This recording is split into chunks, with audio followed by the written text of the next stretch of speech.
Hello everyone, and welcome back to another video. Today, we're going to be talking about the trade deadline for the Edmonton Oilers and reviewing what they did and how well they did over this past deadline as we picked up Brett Kulak and Derick Brassard in the only two deals that we did throughout the day. As I know, I'm making it a day after the deadline, but I unfortunately had to work. I was stuck in prison, so I had to wait until, later on tonight to be able to make a video to talk about the Oilers deals, which I am very pumped to talk about. So before we get into all that, I'd like to just say, if you are new to the channel, make sure to smash that subscribe button and hit that like button as well, as I'll be very much appreciated, boys. So let's get into talking about these deals, So the very first one was Brett Kulak coming to the Edmonton Oilers. Now, I'm very happy about this guy coming to the Edmonton Oilers because not just that, he's, decently offensively. He has, a decent pass.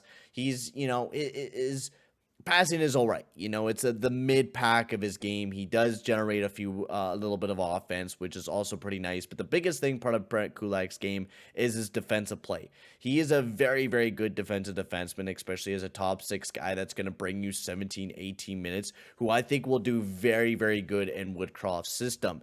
Now, we did have to overpay a little bit for Brett Kulak, and there was apparently rumored to be more in the deal. I thought Jake Allen was heard, like there was sprinkles of rumors in that as well, but of course we just got Brett Kulak. But we traded away William Lagesson, a 2022 second round pick, which is a conditional pick as well, which if we make it past the second round, it'll be ended up, or reaches down like a final, it'll be moved to a 2023 second round pick instead.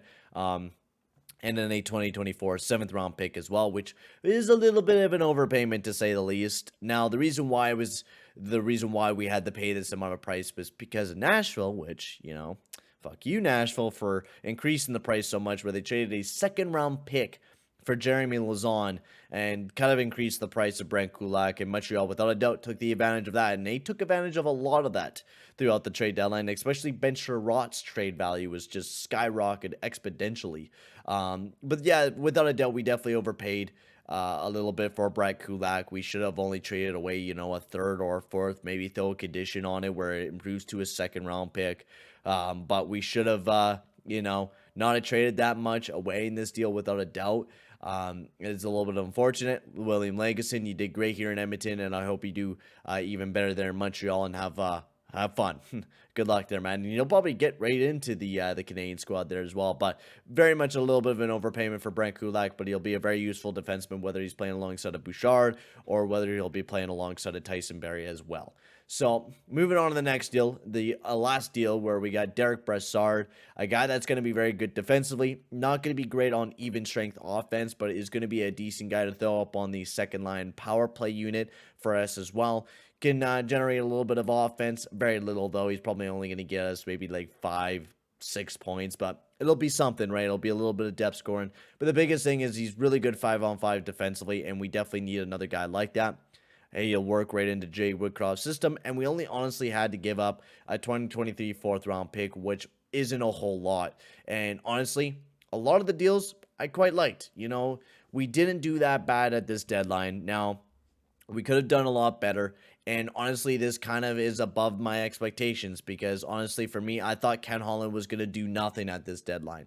I wasn't hearing a sprinkle of rumors until we got up to today's deadline, where we actually heard about Brett Kulak, and we kind of heard it a day before, but I felt like we weren't going to do anything.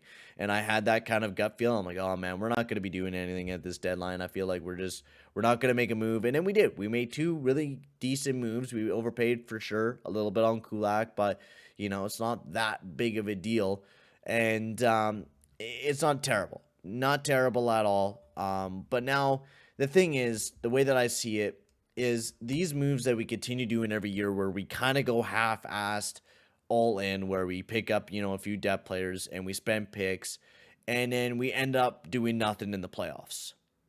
How many more years are we going to just pick up, depth players after depth players after depth players? The year before, we picked up Anthony Ciu and Mike Green, which, yeah, we had COVID to deal with, but we lost in the first round. We lost in the play-in rounds, for Christ's sakes. And then we picked up Dmitry Kulikov, didn't do anything else, and we lost in the first round against the Jets in a sweep. So what are we going to do now? Is Brassard and Kulak really going to improve this team, where we are super bad defensively as is? Like, we definitely improved under Woodcroft, without a doubt. I'm not disagreeing in that.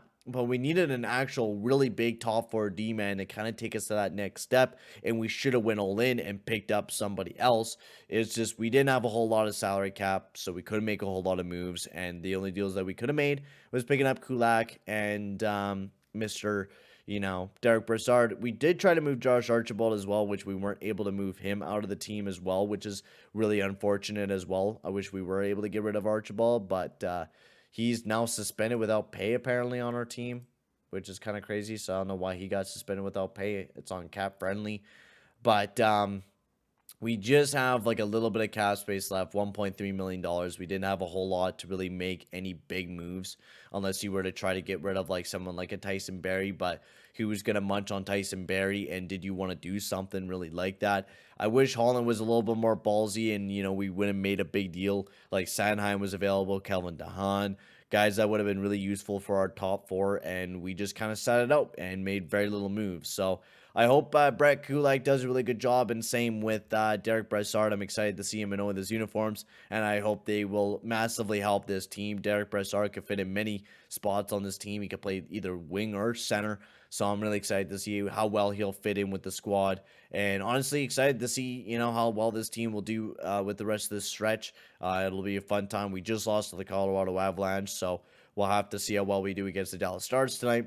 And then the rest of the week, and see how Kulak and Brassard do when they get into the team as well, and see how well they do with Woodcroft's system, which I'm pretty excited to see how well they'll do. But for now, guys, I'm going to end the video here, guys. Thank you very much for watching. Make sure to like and subscribe, boys, and I will see you guys all in the next one. Adios, amigos.